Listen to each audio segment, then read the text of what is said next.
I haven't thought about how to turn each of those into stories, and I can hear how important that is and how much more engaging that is. I think that's where people stumble. Every one of them, when I said, what's your main fact that you tell people? And then I asked the person next to me, will you remember that? And they said, I remember being impressed, but I won't remember the number. So then we asked, well, what does it mean though? They weren't so sure. So then we drilled down and said, well, what's the story behind that? You talked about 25,000 meals that you give out every year. But who's the kid that would have gone hungry without that meal? Who's the family that got to the next level in their lives because they knew where their meals were coming from? Your business's success depends on relationships with customers, relationships with employees, and relationships with stakeholders. What do they all have in common? They're all human. Because no matter if your business is B2B or B2C, it's really H to H, human to human. Welcome to the Human Connection Podcast. I'm your host, Karl Pontau. Each week, I'll bring you stories, insights, and practical advice from experts that you can apply to your growing company and daily life. This week, I'm excited to connect with Helen Jonsen. She is a communications strategist, media executive, and speaker whose kaleidoscope career has taken her from New York newsrooms to executive boardrooms, startups, and public service. She is the founder of Helen Jonsen Media, where she helps leaders, nonprofits, and social entrepreneurs amplify their voices through storytelling, speaker training, and strategic communication. She's also the host of This Kaleidoscope Career podcast and newsletters, where women share their nonlinear career journeys.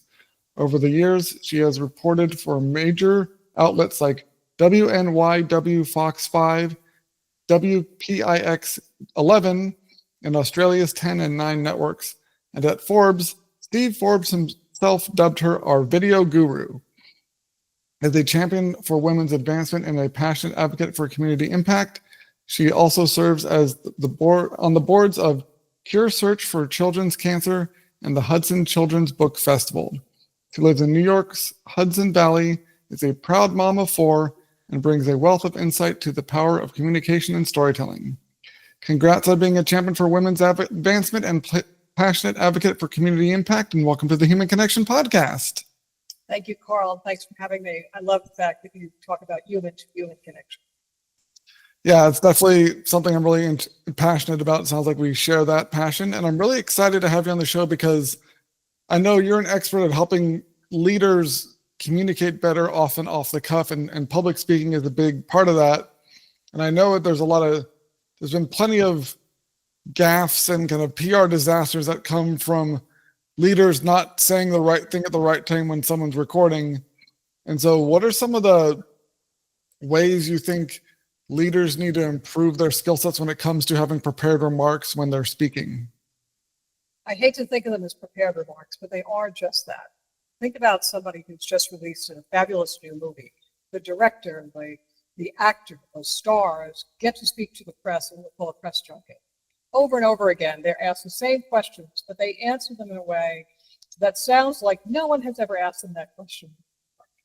So with that in mind, I thought about why doesn't everyone have their own preparation like that, their own prep for their own junket? And a junket could be anything. So the opportunity to speak is daily, whether it's in a Zoom call, whether it's on camera, whether it's in a networking meeting or a big presentation or something even more formal. But we don't think ahead and we don't plan and prepare for that, which is what we should always be doing, right? So what is your best introduction when you're in a room? What is your passion statement? It's not an elevator pitch. It's authentic to you. Why do you care? What is your why about what you're doing? And once you have those things crafted, you need to be able to say them without sounding like a robot, without sounding memorized or like you're reading from a script. In addition to that, there's a series of statements, facts, ideas that you know illustrate what you or what your company does. But they shouldn't sound like facts and stats. They should be stories. They should be human, to use your term. They should have a face on them. That doesn't come right out of your mouth without thinking about it, right? So if in advance you think through those stories that really illustrate what you do, think them through in a sense of almost like a soundbite, that you can remember them easily, that are easy for you to remember, but also make you more memorable when you're talking to others. And if you can be prepared like that, I call it your signature remarks.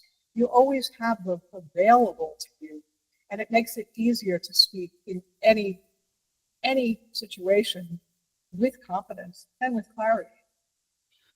I think especially for a lot of startup founders, either that are coming from a tech background or an engineering background or a science background, they have the skills and the expertise in the work they do, but especially for the early stage founder, they don't really have the communication skills, and that often keeps them from getting the funding round close because their pitches aren't great, or that keeps them from getting those key partnerships because they're not able to explain the value of what they are offering or what they're doing concisely or in terms that their audience actually understands and cares about. And so there's so many valuable innovations that kind of die on the vine just because the leadership couldn't communicate clearly what made them so special. Absolutely. That happens all the time because they haven't really thought it through. They're so excited about their product and they're so caught up in their own jargon and maybe their own, what I call alphabet soup of, letters that stand for things. No one stops and thinks through, and they can do this with an advisor. That's what advisors are for. But no one stops to think through, how do we say what we need? We've stuck it on the website, but the website may not translate into the spoken word, right? And that's the really important issue for any leader. When I say leader, I mean anyone that's taking a role in advance of something or trying to do something. And that could be personally leading something, or it could be for a large team or a company or a startup, as you say. They really have to think in advance, not just what's on their deck, right? A startup always has their deck. They're presenting to people 10 slides, no more, the whole thumbnail of what exactly is supposed to be in that deck. But they don't always practice well how to speak to deck. And I don't mean read every word that's on the slide, but how to speak to the deck and how to tell that story that is you. What is the problem that you're solving? What impact? How will those numbers translate? I like to talk about a fact and a stat. It's like a hot dog. It's pretty plain, pretty straightforward, pretty non-memorable. When you take that same hot dog, the brioche bun, and you put a little sauce and stuff on top, ooh, now you have a meal. Now you have something that's memorable. That's what a fact and stat is. It needs to be the solution story, people's story, that engages the people listening. Yeah, and there's a whole idea of the adage that facts tell, stories sell, and all these other, and there's so much information about how important the ability to tell stories and communicate messages beyond just the raw information, how that our brains prioritize those stories, and there's a whole lot of information about that. But so it baffles me how so many founders keep stepping on these same rakes that previous or generations of founders have. So when you're working with someone on this, or what are some success stories you've had where you help kind of people improve their messaging, and what were the results of it? I don't always know the long-term results, but I just did a workshop this past week with Association of Fundraising Professionals. And while they were all reasonably senior in their organizations, the executive director, others were chief development officers, as we went through this process and as we talked about putting face to their mission, to their statistics, to those big numbers that they like to spew out, how much money, how many people helped, how many clients, how many towns, how many whatever. When we worked through that at the end, these same people with decades of experience said, I always stumble. I haven't thought about how to turn each of those into stories, and I can hear how important that is and how much more engaging that is. I think that's where people stumble. Every one of them, when I said, what's your main fact that you tell people? And then I asked the person next to me, well, you remember that? And they said, I remember being impressed, but I won't remember the number. So then we asked, well, what does it mean then? They weren't so sure. So then we drilled down and said, well, what's the story behind that? You talked about 25,000 meals that you give out every year. But who's the kid that would have gone hungry without that meal? Who's the family that got to the next level in their lives because they knew where their meals were coming from? They could then move on to something else. So once we added those stories, that big number became memorable. So I say you need to take the specific and make it more universal. Yeah, and it's something that either I've also seen, like, either they don't have any story behind it, or they try and go really broad with the story and don't get specific enough on like individuals that they help, because they think, oh, well, if we talk about all the people we've helped and make a story about that, that'll be more impactful, because they're still kind of enamored with the big number. But then the reality is that when our brains can't really handle numbers that big. So when you try to think about that many people, you lose the ability to empathize with them. But so if you talk about one person that you helped, like in a nonprofit space, or one client that you solved a problem for, or one customer who your product helped, that your audience can connect with and empathize with, and that's much more memorable and moving, because it doesn't become this generic sea of faces that you've helped. It's, oh, it's someone like me, or someone like my friend, or someone like my mom that your audience actually can connect with. And that connection is what you're looking for, because that makes it memorable, that makes it inspiring, and that inspires people to act and not just go, oh, that's cool, or be impressed and then immediately forget why they were impressed. They just have this vague feeling of, oh, it was impressive,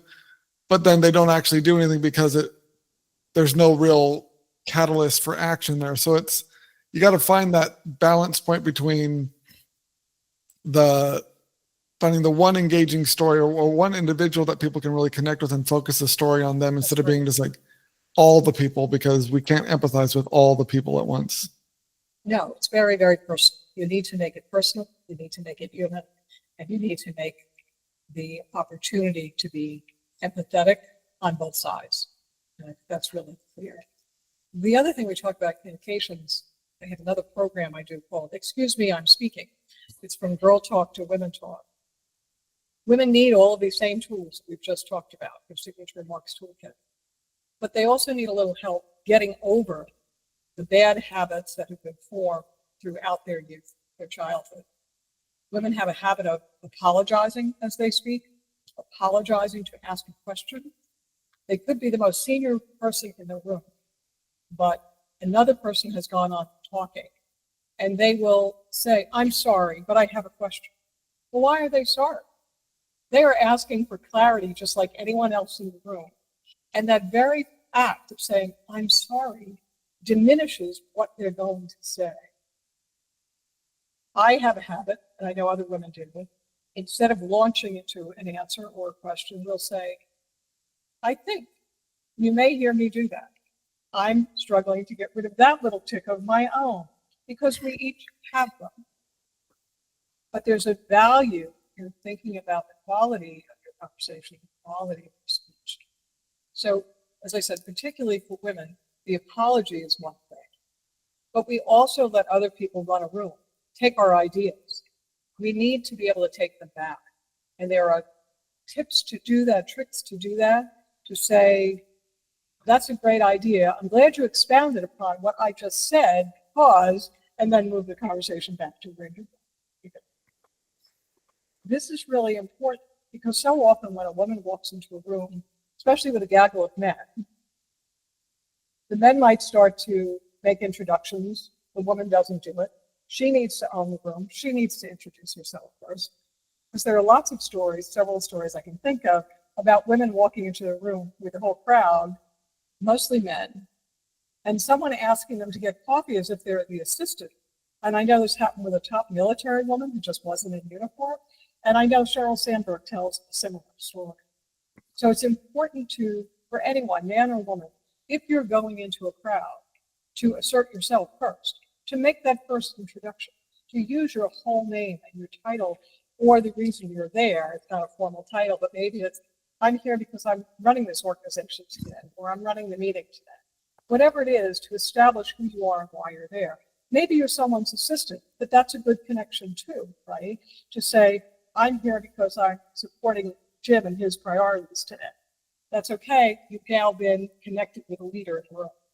Whereas if you just say, hi, I'm Jeannie, it doesn't mean anything.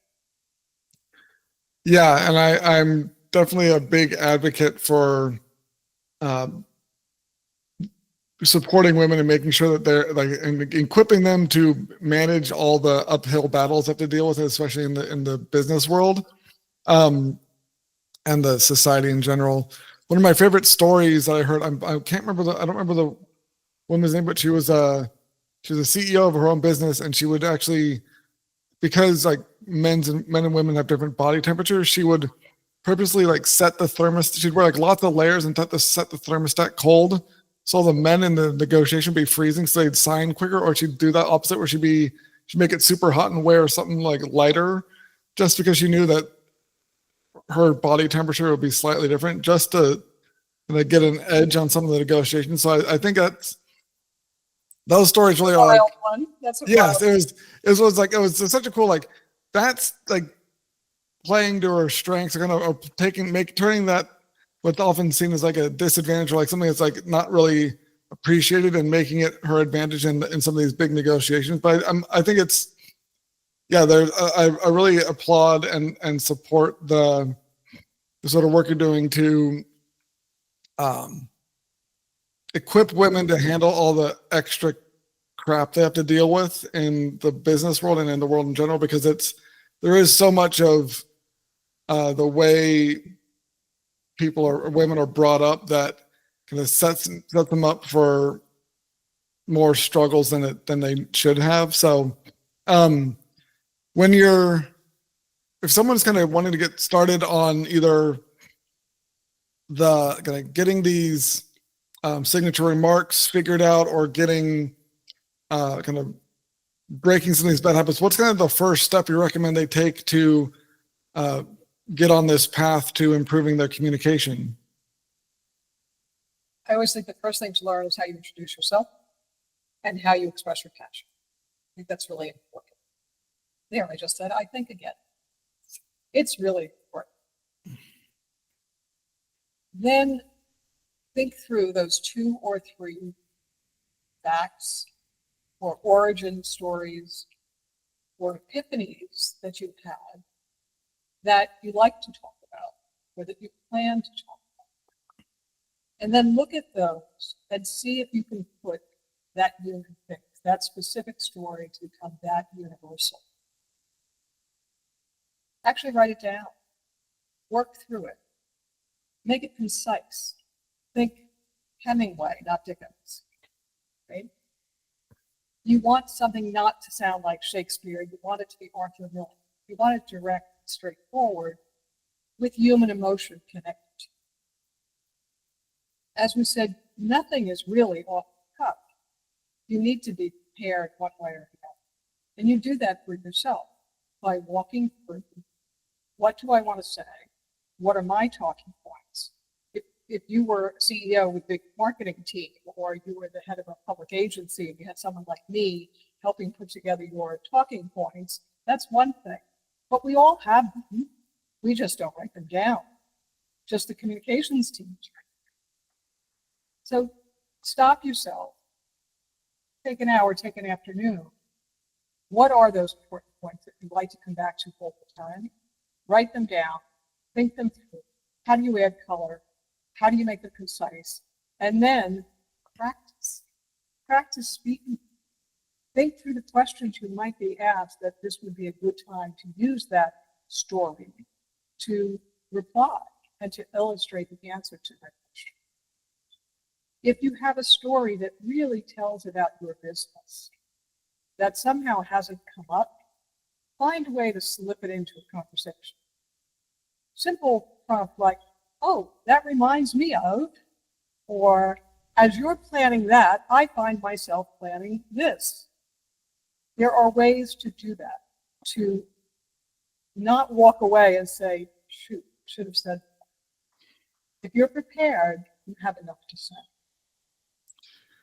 Yeah, I like that suggestion of, and some of these little transitions you have that allow you to seamlessly insert the stories you want to tell or the messaging without it seeming completely like a tangent is the really key thing, because there's so often that people are probably thinking, oh, I want to say this, but don't really know when the right place to say it is. And so it goes unsaid because there's no easy transition to it.